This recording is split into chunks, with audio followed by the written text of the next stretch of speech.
ভাইরে ভাই, প্রথম ওয়ানডেতে জিম্বাবুয়ের কাছে ১১৬ রানে অল উইকেট বাংলাদেশ। মানে লাস্ট ১-২ বছরে বাংলাদেশ যে সুনাম কামাইছে, যে সুনাম অর্জন করছে ওয়ানডে ক্রিকেটে, সেইটা একদম শেষ করে ফেলছে।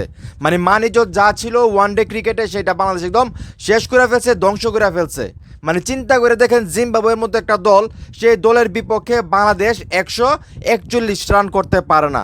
মানে চিন্তা করে দেখছেন, যেখানে প্রথম এবং আজকে প্রথম ওয়ানডে ছিল, মানে প্রথম ওয়ানডেতে জিম্বাবুয়ে বাংলাদেশকে মাত্র ১৪১ রানে টার্গেট দিচ্ছে। তারা কিন্তু ৫০ ওভার খেলতে পারে নাই, তারা অল উইকেট হয়ে গেছে। সেখানে বাংলাদেশ, মানে যারা ম্যাচটা দেখছে তারাই মানে ভাবছে যে খুব সহজ হয়তো ম্যাচটা বাংলাদেশ জিতে যাবে, কিন্তু তারা মানে ১৪১ রানের টার্গেটে খেলতে নেমে তারা ১১৬ রানে অল উইকেট হয়ে গেছে। ভাই, এটা কোনো কথা হইলো?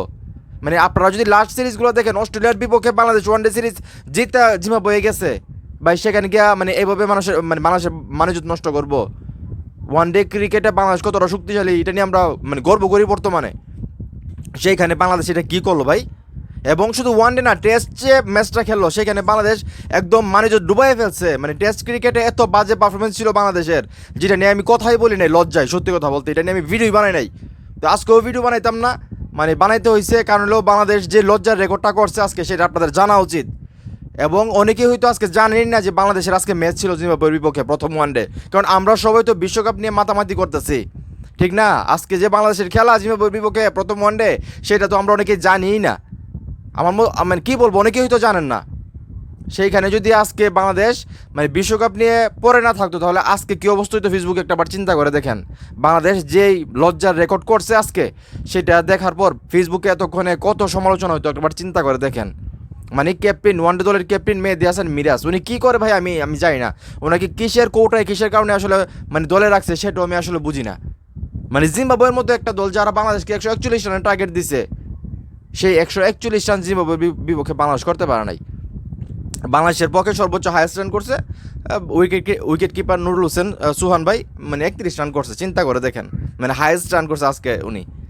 তো কী বলবো ভাই, মানে ওয়ানডে ফরম্যাটটা নিয়ে আমরা এতদিন গর্ব করছি। এই ১.৫-২ বছরে বাংলাদেশ ওয়ানডে ফরম্যাটে যেই অর্জন, যে সম্মান কামাইছিল, অস্ট্রেলিয়ার বিপক্ষে সিরিজ জিতছে, নিউজিল্যান্ডের বিপক্ষে, পাকিস্তানের বিপক্ষে, শ্রীলঙ্কার বিপক্ষে, তো সেগুলো দেখার পর আমরা খুবই এক্সাইটেড ছিলাম। এবং খুবই মানে ভাবছিলাম যে সামনে এশিয়া কাপের বাংলাদেশ আয়োজন করবে ২০২৭ সালে। সব কিছু মিলে জিলে হয়তো বাংলাদেশ ভালো একটা অবস্থানে থাকবে, কিন্তু জিম্বাবুয়ের বিপক্ষে যে গুহারা হারলো, সেটা দেখার পর আসলে বাংলাদেশকে নিয়ে নতুন করে বলার আর আমার কিছু নাই। বাংলাদেশ জাতীয় ক্রিকেট দলের কপালটা ভালো যে বাংলাদেশের মানুষ এখন ক্রিকেটটার সম্পর্কে মানে মানে আগ্রহ প্রকাশ করতেছে না, কারণ বিশ্বকাপে ফুটবল বিশ্বকাপ চলতেছে, ফুটবল বিশ্বকাপ নিয়ে সেই মানুষের আগ্রহটা বেশি। তো সেই জন্য তারা হয়তো বা বাচ্চা যাবে।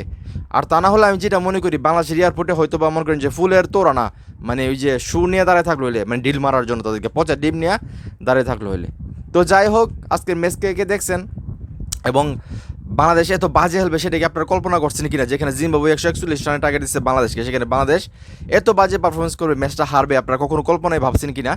সেটা অবশ্যই কমেন্ট করে জানাবেন এবং ভিডিওটা অবশ্যই শেয়ার করবেন।